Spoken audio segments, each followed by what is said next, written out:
সুপ্রিয় দর্শক, আসসালামু আলাইকুম রহমতুল্লাহি ওবারাকাতুহ। শব্দে শব্দে বানান করে তাজবিদ সহ সূরা কাহাফ শিক্ষা। দর্শক, আমরা গত ক্লাসে সূরা কাহাফের ৮৬ নম্বর আয়াত শেষ করেছিলাম। আজকে আমরা ৮৭ থেকে শুরু করব ইনশাআল্লাহ। আউযু বিল্লাহি মিনাশ শাইতানির রাজীম। বিসমিল্লাহির রহমানির রহিম। রব্বি জিদনি ইলমা রব্বি জিদনি ইলমা রব্বি জিদনি ইলমা রব্বি ইশরাহ লি সাদরি ওয়া ইয়াসসির লি আমরি ওয়াহলুল উকদাতাম মিন লিসানি ইয়াফকাহু কওলি। আউযু বিল্লাহি মিনাশ শাইতানির রাজীম। বিসমিল্লাহির রহমানির রহিম। কফ আলিফ জবর ক, লাম জবর লা, কলা। ক এখানে আমরা এক আলিফ টান দিব। এখানে কেন এক আলিফ টানবো? আমরা যদি আমাদের 10 সূত্রে কোরআন শিক্ষা বইটা নেই এবং 1 নং সূত্রে যাই, 1 নং সূত্রে আমরা দেখব মদের হরফ 3টি, ওয়াও আলিফ ইয়া। পেশের পরে ওয়াও সাকিন, জেরের পরে ইয়া সাকিন, জবরের পরে আলিফ। পেশের পরে ওয়াও সাকিন, জেরের পরে ইয়া সাকিন, জবরের পরে আলিফ এবং খারা জবর খারাজের উল্টা পেশ হইলে এক আলিফ টানিয়া পড়িতে হয়, তাকে মধ্যে তবাই বলে। 3টি মদের হরফের একটি হচ্ছে জবরের পরে আলিফ। এখানে জবরের পরে আলিফ আসার কারণে এটা মধ্যে তবাই এক আলিফ টানতে হবে। কলা কলা। হামজা মিম জবর আম আম, মিম আলিফ জবর মা আম মা আম। এখানে আমরা গুণনা করব। এখানে কেন গুণনা হবে এটা দেখার জন্য আমরা আমাদের বই থেকে 3 নাম্বার পৃষ্ঠায় যাব। 3 নাম্বার পৃষ্ঠায় আমরা দেখব ওয়াজিব গুণনা। হরকতের বামে নুনে বা মিমে তাসদিদ হইলে ওয়াজিব গুণনা করিয়া পড়িতে হয়। হরকতের বামে নুনে অথবা মিমে। হরকত কাকে বলে? আমরা 1 নং পৃষ্ঠায় যাই, সেখানে দেখব হরকত এক জবর এক জের এক পেশকে হরকত বলে। এক জবর এক জের এক পেশকে হরকত বলে। হরকতের উচ্চারণ তাড়াতাড়ি করিয়া পড়িতে হয়। এক জবর এক জের এক পেশকে হরকত বলে।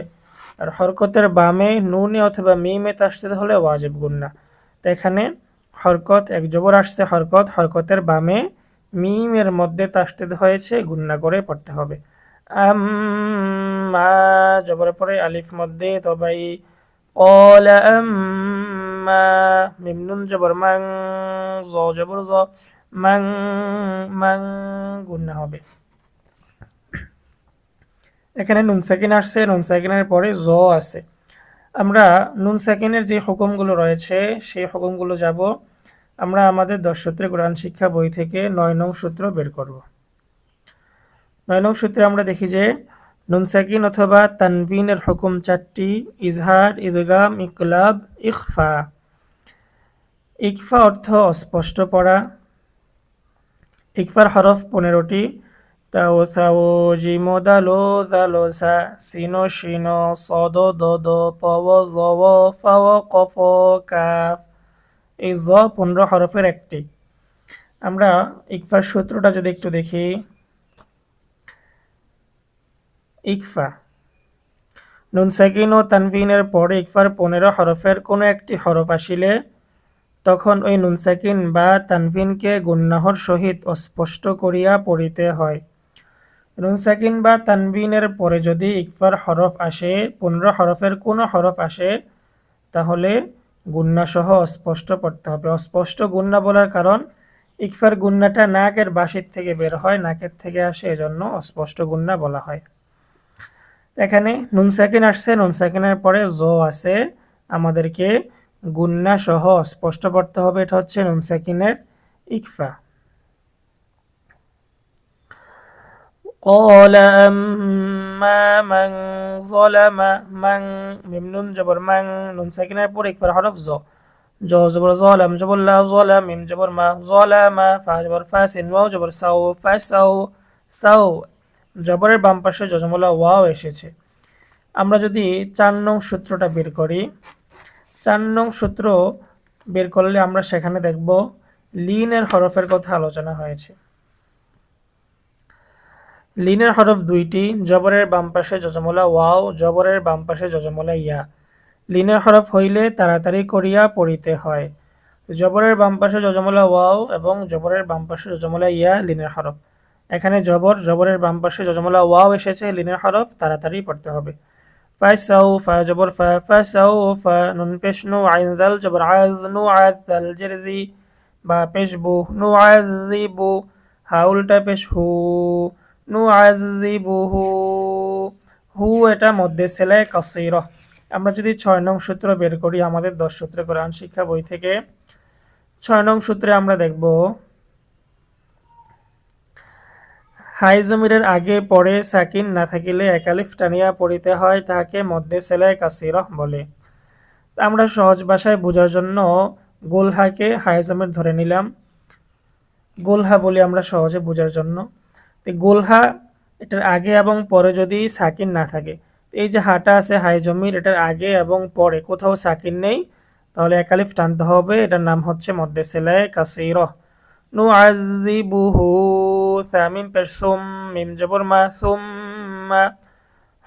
হরকতের বামে মিমে তাসদীদ হয়েছে ওয়াজিব গুন্নাহ, সুম্মা। ইয়া পেশ ইউ, র দাল জবর রদ, ইউ রদ দাল পেশ দু, ইউ রদ্দু। হামজা জের ই, লাম খারা জবর লা, ইলা। খারা জবরের কারণে একালিফ টান হবে মধ্যে তবাই।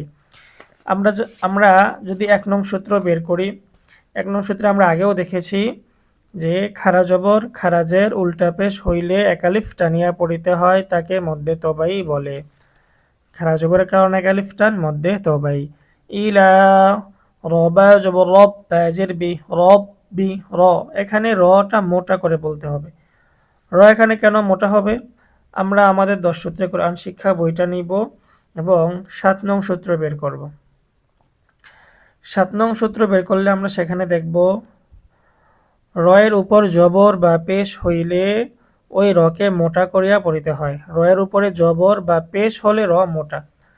এখানে যদি আমরা দেখি রয়ের উপরে জবর আসছে, এই জন্য রটা মোটা হবে। ইউ রদ তাল পেশ দু, ইউ রদ্দু। হামজা জের ই, লাম খারা জবর লা, ইলা, রবা জবর রব, র মোটা, রবা জবর রব, বাজের বি, রব্বি, হা খারা জের হি, রব্বিহি, মধ্যে সেলায় কাসীরা। হাই জমিরের আগে এবং পরে কোথাও সাকিন না থাকিলে মধ্যে সেলায় কাসীরা। আমরা ইতিমধ্যেই ৬ নং সূত্রে দেখেছি হাই জমিরের আগে পরে সাকিন না থাকিলে একালিফ টানিয়া পড়িতে হয়, তাহাকে মধ্যে সেলায় কাসীরা বলে। হাই জমিরের আগে এবং পরে কোথাও সাকিন নেই।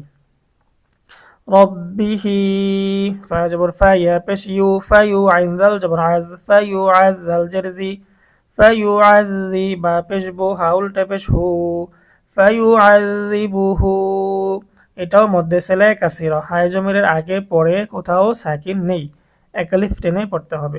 ফা ইউ আযিবুহু, আইন জবর আ, দাল আলিফ জবর যা, আযা জবরের পরে আলিফ মধ্যে তবাই, আযা, বা নুন দুই জবর বান, আযাবান, বান। তানবিন এসেছে, তানবিনের পরে নুন। আমরা নুন সাকিন এবং তানবিনের যে সূত্রগুলো রয়েছে ৯ নং সূত্রটা বের করব। ৯ নং সূত্রের মধ্যে ৪টি হুকুমের মধ্যে একটি হচ্ছে ইদগাম। ইদগাম অর্থ মিলিয়ে পড়া। ইদগামের হরফ ৬টি, ইয়া, র, মিম, লাম, ওয়াও, নুন। ইদগাম ২ প্রকার, বেলা গুন্নাহ, বা গুন্নাহ। বা গুন্নাহ হচ্ছে গুন্নাহ সহ মিলিয়ে পড়া। বা গুন্নাহর হরফ ৪টি, ইয়া, মিম, ওয়াও, নুন, ইয়া, মিম, ওয়াও, নুন। বা গুন্নাহর সূত্রটা একটু আমরা দেখি। ঈদগামে বা গুন্নাহ, নুন সাকিন ও তানবিনের পরে ঈদগামে বা গুন্নাহর ৪ হরফের কোনো একটি হরফ আসিলে তখন ওই নুন সাকিন বা তানভিনকে গুন্নাহের সহিত মিলিয়ে পড়িতে হয়। নুন সাকিন বা তানভিনের পরে ঈদগামে বা গুন্নাহর কোনো হরফ আসিলে, এখানে যদি আমরা দেখি তানবিন আসছে, তানবিন কাকে বলে? ২ জবর ২ জের ২ পেশকে তানবিন বলে। এটা আমরা ২ নম্বর পৃষ্ঠায় দেখতে পারবো। এই তানবিনের পরে ঈদগামে বা গুন্নাহর হরফ নুন এসেছে, তো গুন্না সহ মিলিয়ে পড়তে হবে। আযাবান, নুন কাফ পেশ নুক, র আলিফ ২ জবর রন, নুক র। এখানে আমরা ওয়াকফ করার কারণে র একালিফ টান হবে। এটার নাম হচ্ছে মধ্যে আওয়াজ। আমরা আমাদের ১০ সূত্রে কোরআন শিক্ষা বইটা নিব এবং ৫ নং সূত্রে যাব। সেখানে আমরা দেখব দুই জবরের বামে ওয়াকফ করিলে একালিফ টানিয়া পড়িতে হয়, তাহাকে মধ্যে আওয়াজ বলে। দুই জবরের বামে ওয়াকফ করিলে একালিফ টান, তাকে মধ্যে আওয়াজ বলে। দুই জবরের বামে আমরা ওয়াকফ করে দিছি, একালিফ টেনে পড়তে হবে, এটার নাম হচ্ছে মধ্যে আওয়াজ। আযাবান নুকরা। আমরা এই আয়াতটি রিডিং পড়ব। قال أما من ظلم فسوف نعذبه ثم يرد إلى ربه فيعذبه عذابا نكرا। দর্শক, এখানে আমি একটি আয়াত তেলাওয়াত করেছি মাত্র। একটি আয়াতের মধ্যে আপনারা দেখেছেন প্রতিটা শব্দে শব্দে একটি দুটি করে মদ রয়েছে, গুন্না রয়েছে। আর সবগুলো গুন্নাই কিন্তু আমি আপনাদেরকে আমাদের এই 10 সূত্রে কোরআন শিক্ষা বই থেকে দেখিয়েছি। তো এই বইটার উপরে যদি আমরা দেখি, আপনি কোরআন পড়তে পারেন কিন্তু শুদ্ধ হয় না, তাহলে বইটি আপনার জন্য, সাধারণ মুসল্লিদের জন্য 10 সূত্রে কোরআন শিক্ষা। আমরা যারা কোরআন তেলাওয়াত করতে পারি কিন্তু সহিহ শুদ্ধ হয় না, বা যারা একদমই পারি না, শুদ্ধ করে শিখতে চাই, তাদের জন্য এই বইটি খুবই গুরুত্বপূর্ণ একটি বই। এই সূত্রগুলো যদি আপনি মুখস্থ না করতে পারেন, তাহলে কখনোই আপনার তেলাওয়াত শুদ্ধ হবে না, সহিহ হবে না। তো এই জন্যই এই বইটি আমাদের জন্য খুবই প্রয়োজনীয় একটি বই। যারা সহিহ শুদ্ধ তেলাওয়াত করতে চাই, অবশ্যই আমরা এই বইটি সংগ্রহ করব এবং এই সূত্রগুলো মুখস্থ করব। এই বইটি সংগ্রহ করার জন্য আপনারা এই নাম্বারে যোগাযোগ করবেন। এই নাম্বারে যোগাযোগ করলে বইটি পেয়ে যাবেন ইনশাআল্লাহ। ওয়াও জবর ওয়া, হামজা মিম জবর আম, ওয়া আম ওয়াজিব গুন্না। আমরা আবারও 3 নং পৃষ্ঠা যদি দেখি, সেখানে আমরা পেয়ে যাব ওয়াজিব গুন্না। ওয়াজিব গুন্না হরকতের বামে নুনে বা মিমে তাসদীদ হইলে ওয়াজিব গুন্না করিয়া পড়িতে হয়। হরকত কাকে বলে এটা আমরা একবার দেখেছি, আরও একবার একটু দেখি। 1 নাম্বার পৃষ্ঠে আমরা দেখতে পারবো এক জবর এক জের এক পেশকে হরকত বলে। হরকতের উচ্চারণ তাড়াতাড়ি করিয়া পড়িতে হয়। এক জবর এক জের এক পেশকে হরকত বলে। এক জবর আসছে এখানে, এক জবর। হরকতের বামে মিমে তাসদীদ হয়েছে, ওয়াজিব গুন্না করে পড়তে হবে। ও মিম আলিফ জবর মা, জবরের পরে আলিফ মধ্যে তবাই। আমরা 1 নং সূত্রে দেখেছি মধ্যে তবাই কাকে বলে। আমরা 1 নং সূত্র বের করলেই পেয়ে যাব মধ্যে হরফ 3টি, ওয়াও আলিফ ইয়া, পেশের পরে ওয়াও সাকিন, জেরের পরে ইয়া সাকিন, জবরের পরে আলিফ। তো এখানে জবরের পরে আলিফ এসেছে, মদের হরফ এক আলিফ টেনে পড়তে হবে। ওয়া আম্মা মিম নুন জবর মান, হামজা খারা জবর আ, মান আ মান, নুন সাকিন আসছে, নুন সাকিনের পরে হামজা। আমরা যদি 9 নং সূত্র বের করি, নুন সাকিনের হুকুমগুলো একটু দেখি। 4 হুকুমের একটি হচ্ছে ইজহার। ইজহার অর্থ স্পষ্ট করিয়া পড়া। ইজহারের হরফ 6টি, হামজা হা হা খ আইন গইন, হামজা হা হা খ আইন গইন। ইজহারের সূত্রটা একটু আমরা দেখব। ইজহার নুন সাকিন ও তানবিনের পরে ইজহারের 6 হরফের কোনো একটি হরফ আসিলে তখন ওই নুন সাকিন বা তানবিনকে গুন্নাহ ছাড়া স্পষ্ট করিয়া পড়িতে হয়। এখানে নুন সাকিনের পরে ইজহারের হরফ হামজা এসেছে, গুন্না ছাড়া স্পষ্ট পড়তে হবে। মান ওয়া আম্মা মান, হামজা খারা জবর আ, এটা হচ্ছে মধ্যে বদল। 5 নং সূত্র বের করলে আমরা পেয়ে যাব মধ্যে বদল কাকে বলে। আমরা 5 নং সূত্রের মধ্যে দেখি, হামজার হরকতের মদকে মধ্যে বদল বলে। হামজার হরকতের মদকে মধ্যে বদল বলে। এই যে হরকতটা, জবরটা, এটা কিন্তু হামজার মধ্যে হয়েছে। হামজার মধ্যে হরকতটা হয়েছে বিদায় এটার মধ্যে বদল হয়ে গেছে। ও আম্মা মান, হামজা খারা জবর আ, মিম জবর মা, নুন জবর না, আমানা, ওয়াও জবর ওয়া, আইন জবর আ, ওয়া আ, মিম জের মি, লাম জবর লা, ওয়া আমিলা, সদ আলিফ জবর স, জবরের পরে আলিফ মধ্যে তবাই, লাম জেল্লি, হা 2 জবর হাং, সলিহাং। তানভিন আসছে, তানভিনের পরে ইকফার হরফ ফা এসেছে। ইকফার 15 হরফের একটি হচ্ছে ফা। ইকফার হরফ আসার কারণে গুন্না সহ লুকিয়ে পড়তে হবে। সলিহান, ফা জবর ফা লাম জবর লা, ফালা, হা উল্টা পেশ হু, ফালাহু, মধ্যে সেলাই কাসির, হায়ে জমিরের আগে পরে সাকিন না থাকিলে কালিফ টান। 6 নং সূত্রে আমরা দেখব হায়ে জমিরের আগে পরে সাকিন না থাকিলে একালিফ টানিয়া পড়িতে হয়, তাহাকে মধ্যে সেলাই কাসির বলে। হায়ে জমির অর্থাৎ গোলহা আগে পরে কোথাও সাকিন নেই, একালিফ টান। ফালাহু, জিম জবর জা, আলিফ জবর সা, জাযা, জাযা, হামজা জবর আ, জাযা, ঝা, ঝা, এখানে 4 আলিফ টানতে হবে। এটার নাম হচ্ছে মধ্যে মুত্তাসিল। কেন 4 আলিফ টানবো? মধ্যে মুত্তাসিল কিভাবে হলো এটা দেখার জন্য আমরা 2 নং সূত্রটা বের করব। 2 নং সূত্র বের করলে আমরা সেখানে দেখব মদের হরফের পরের হরফে একই শব্দে গোল হামজা হইলে 4 আলিফ টানিয়া পড়িতে হয়, তাকে মধ্যে মুত্তাসিল বলে। এই হামজাটা যেহেতু দেখতে গোল আকারের মতো, গোল ছোট, এর জন্য এটাকে গোল হামজা বলা হয়। মদের হরফের পরের হরফে একই শব্দে গোল হামজা হইলে 4 আলিফ টানিয়া পড়িতে হয়। জবরের পরে আলিফ মদের হরফ, জাযা, এটা সবটা একটা শব্দ। জবরের পরে আলিফ মদের হরফ, মদের হরফের পরের হরফে একই শব্দে গোল হামজা এসেছে, সূত্র অনুযায়ী মধ্যে মুত্তাসিল। জাযা, নুন লাম জান্নিল, জাযা আনিল, হাসিন পেশ হুস, নুন খারা জবর না, হুসনা, এক আলিফ টান খারা জবরের কারণে।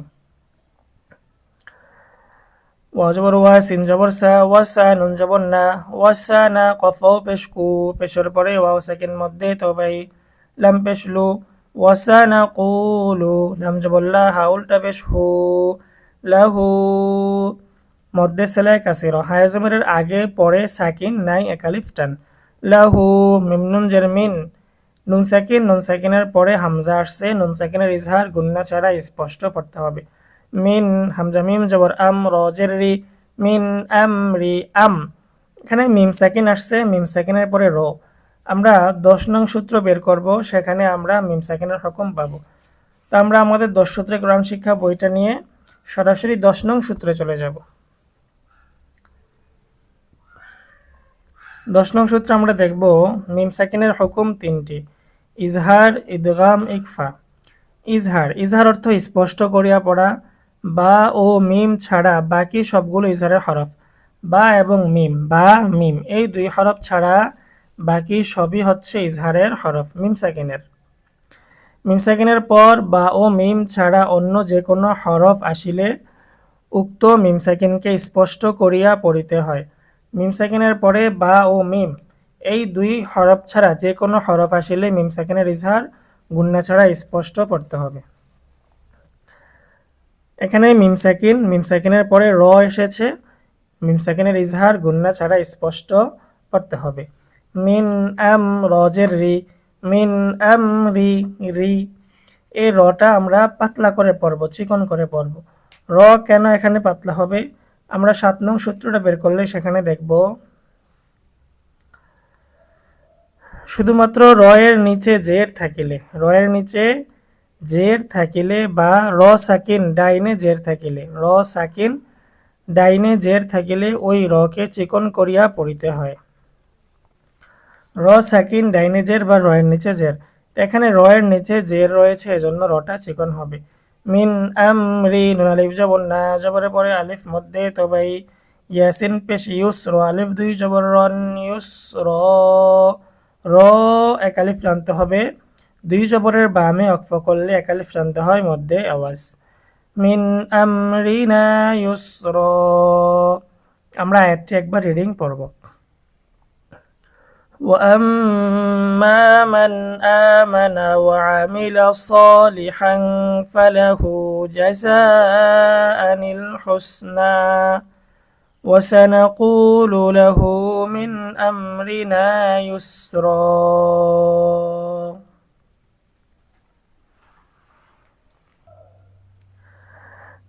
মিম পেশ সুম, মিম জবর মা, সুম মা, সুম এটা ওয়াজিব গুন্না। ওয়াজিব গুন্না কিভাবে হলো আমরা পিছনে দেখেছি, আরো একবার দেখি। আমরা 3 নাম্বার পৃষ্ঠায় চলে যাব, সেখানে দেখব হরকতের বামে নুনে বা মিমে তাসদিদ হইলে ওয়াজিব গুন্নাহ করিয়া পড়িতে হয়। এখানে হরকত এক জবর এক জের এক পেশকে হরকত বলে। হরকত এক পেশ আসছে হরকত, হরকতের বামে মিমের মধ্যে তাসদিদ হয়েছে ওয়াজিব গুন্নাহ। সুম্মা হামজাতা জবর আত বা জবর বা আইন জবর আত বা সিন জবর সা বা জবর বা সাবা বা লিফ দুই জবর বান সাবা বা। দুই জবরের বামে অক্ফ করার কারণে একালিফ টান মধ্যে আওয়াজ।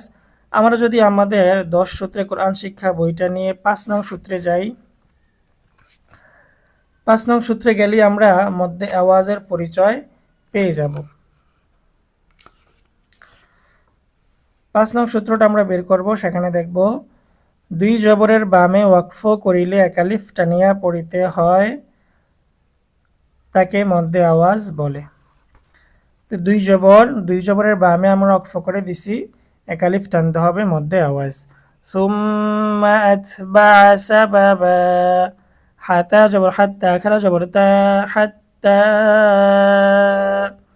মধ্যে মুনফাসিল। মধ্যে মুনফাসিল কাকে বলে? আমরা যদি 2 নং সূত্রটা বের করি, সেখানে আমরা দেখব মদের হরফের পরের হরফে পৃথক শব্দে লম্বা হামজা হইলে 3 আলিফ টানিয়া পড়িতে হয়, তাহাকে মধ্যে মুনফাসিল বলে। মদের হরফের পরের হরফে লম্বা হামজা। এখানে মদের হরফের পরের হরফে পৃথক শব্দে। হাত্তা এক শব্দ, ইদা এটা পৃথক শব্দ।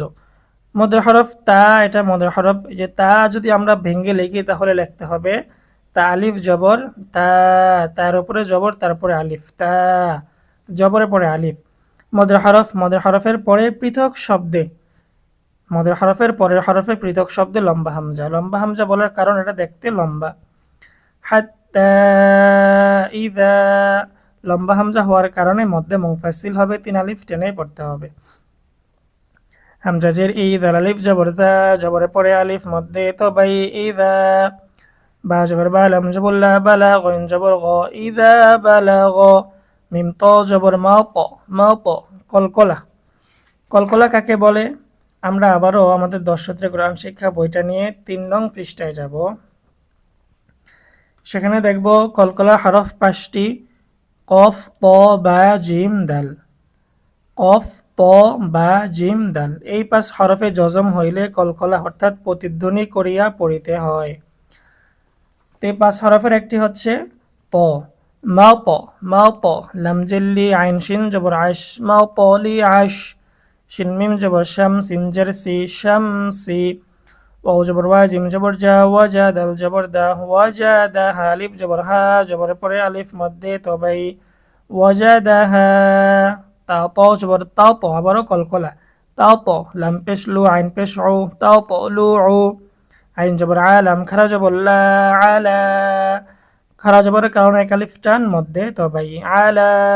কফ জবর কও, মিম কও, কও লিনের হরফ। আমরা আমাদের 10 সূত্রে কোরআন শিক্ষা বইয়ের যদি 4 নং সূত্র বের করি, সেখানে আমরা দেখব লিনের হরফ 2টি, জবরের বাম পাশে জজমলা ওয়াও, জবরের বাম পাশে জজমলা ইয়া। লিনের হরফ হইলে তাড়াতাড়ি করিয়া পড়িতে হয়। লিনের হরফ হইলে তাড়াতাড়ি করিয়া পড়িতে হয়। এখানে লিনের হরফ হওয়ার কারণে আমরা তাড়াতাড়ি পড়ব। জবরের বাম পাশে জজমলা ওয়াও এসেছে। কও, মিম লাম 2 জের মিল, কও মিল। তানভিন আসছে, তানভিনের পরে লাম। আমরা তানভিনের হুকুমগুলায় যাব। 9 নং সূত্র বের করব। নুন সাকিন এবং তানভিনের 4 হুকুম। 4 হুকুমের একটি ঈদগাম। ঈদগাম অর্থ মিলিয়ে পড়া। ঈদগামের হরফ 6টি, ইয়া, র, মিম, লাম, ওয়াও, নুন। ঈদগাম 2 প্রকার, বেলা গুন্না বা গুন্না। বেলা গুন্না অর্থ হচ্ছে গুন্না ছাড়া মিলিয়ে পড়া, গুন্না ছাড়া। বেলা গুন্নার হরফ 2টি, র, লাম, র, লাম। এই 2টি হচ্ছে বেলা গুন্নার হরফ। আমরা একটু বেলা গুন্নার সূত্রটা দেখি। ঈদগামে বেলা গুন্না। নুন সাকিন ও তানভিনের পরে ঈদগামে বেলা গুন্নার 2 হরফের কোন হরফ আসিলে তখন ওই নুন সাকিন বা তানভিনকে গুন্না ছাড়া মিলিয়ে পড়িতে হয়। এখানে তানবিনের পরে ঈদগামে বেলা গুন্নার হরফ লাম এসেছে গুন্না সহ, গুন্না ছাড়া মিলিয়ে পড়তে হবে। কওমিল লাম মিম যে বললাম, মিম সাকিন আসছে, মিম সাকিনের পরে নুন। আমরা মিম সাকিনের হুকুমে 10 নং সূত্রে দেখেছি মিম সাকিনের পরে বা ও মিম ছাড়া যে কোনো হরফ আসলে মিম সাকিনের ইজহার স্পষ্ট করে পড়তে হবে। আমরা 10 নং সূত্র যদি দেখি, ইজহার অর্থ স্পষ্ট করিয়া পড়া, মিম বা ও মিম ছাড়া বাকি সবগুলো ইজহারের হরফ। মিম সাকিনের পর বা ও মিম ছাড়া অন্য যে কোনো হরফ আসিলে উক্ত মিম সাকিনকে স্পষ্ট করিয়া পড়িতে হয়। এখানে মিম সাকিনের পরে নুন এসেছে, গুন্না ছাড়া স্পষ্ট পড়তে হবে। কওমিল্লাম, নুন জিম জবর নাজে। কলকলা, কলকলার 5 হরফের একটি হচ্ছে জিম। নাজে, আইন লাম জবর আল, নাজে আল, লাম জবর লা, হা মিম পেশ হুম, নাজে আল্লাহুম। মিম সাকিন, মিম সাকিনের পরে মিম এসেছে। আমরা 10 নং সূত্রটা বের করলে সেখানে পেয়ে যাব মিম সাকিনের একটি হুকুম হচ্ছে ইদগাম। ইদগাম অর্থ মিলিয়ে পড়া। মিম সাকিনের ইদগামের হরফ একটি মিম। মিম সাকিনের পর মিম আসিলে উক্ত মিম সাকিনকে গুন্নাহের সাথে মিলিয়ে পড়িতে হয়। মিম সাকিনের পরে মিম আসলে গুন্না সহ মিলিয়ে পড়তে হবে। মিম সাকিন, মিম সাকিনের পরে মিম এসেছে, মিম সাকিনের ইদগাম গুন্না সহ মিলিয়ে পড়তে হবে। লাহুম, মিম নুন জারমিং, নুন সাকিন আসছে, নুন সাকিনের পরে দাল, দাল হচ্ছে ইকফার হরফ। আমরা 9 নং সূত্রটা বের করলে সেখানেই দেখতে পারবো নুন সাকিনের একটি হুকুম হচ্ছে ইকফা, আর ইকফার হরফ হচ্ছে 15টি। 15 হরফের একটি হচ্ছে দাল। তো নুন সাকিন বা তানবিনের পরে দাল আসলে গুন্না সহ স্পষ্ট পড়তে হবে। নুন সাকিনের পরে ইকফার হরফ দাল এসেছে, গুন্না সহ পড়তে হবে। মিং, দাল ওয়াও পেশ দু, পেশের পরে ওয়াও সাকিন মধ্যে তবাই, মিং দু, নুন জেন্নি হা আলিফ জবর হা, জবরের পরে আলিফ মধ্যে তবাই, মিং দুনিহা। সিন তাজের সিত, র আলিফ 2 জবর রন, সিত র, র। এখানে ওয়াকফ করার কারণে এক আলিফ টান হবে, এটার নাম হচ্ছে মধ্যে আওয়াজ। আমরা আমাদের 10 সূত্রে কোরআন শিক্ষা বইটা নিয়ে 5 নং সূত্রে গেলেই দেখতে পারবো 2 জবরের বামে ওয়াকফ করিলে এক আলিফ টানিয়া পড়িতে হয়, তাহাকে মধ্যে আওয়াজ বলে। তো দর্শক, এই বইটি এতটাই গুরুত্বপূর্ণ যে আপনি সহিহ শুদ্ধ তেলাওয়াত করার জন্য অবশ্যই এই সূত্রগুলো আপনাদেরকে শিখতেই হবে। এই তাজবিদগুলো, এই সূত্রগুলো মুখস্থ করা ছাড়া কখনোই সহিহ শুদ্ধ তেলাওয়াত করতে পারবেন না। তো এই জন্য যাদের মনের আশা যে আমি আল্লাহ তাআলার কালাম শুদ্ধভাবে তেলাওয়াত করব, আপনারা এই বইটি সংগ্রহ করতে পারেন। এখানে লেখাই রয়েছে আপনি কোরআন পড়তে পারেন কিন্তু শুদ্ধ হয় না, তাহলে বইটি আপনার জন্য। এই বইটি আমরা সংগ্রহ করার জন্য এই নাম্বারে যোগাযোগ করব। এই নাম্বারে যোগাযোগ করলে বইটি পেয়ে যাব। কেউ পিডিএফ নিতে চাইলে পিডিএফও নিতে পারবেন ইনশাআল্লাহ। আমরা এই আয়াতটি একবার রিডিং পড়ব। হাত্তা ইযা বালাগ মাতালিআশ শামসি وجدها تطلع على قوم لم نجعل لهم من دونها سترا। দর্শক, আমরা সূরা কাহাফের 90 নম্বর আয়াত পর্যন্ত আজকে পড়েছি। আজকে আমাদের ক্লাস এ পর্যন্তই থাকবে। ইনশাআল্লাহ আগামী ক্লাসে আমরা 91 নম্বর আয়াত থেকে শিখব। আসসালামু আলাইকুম ওয়া রাহমাতুল্লাহি ওয়া বারাকাতুহু।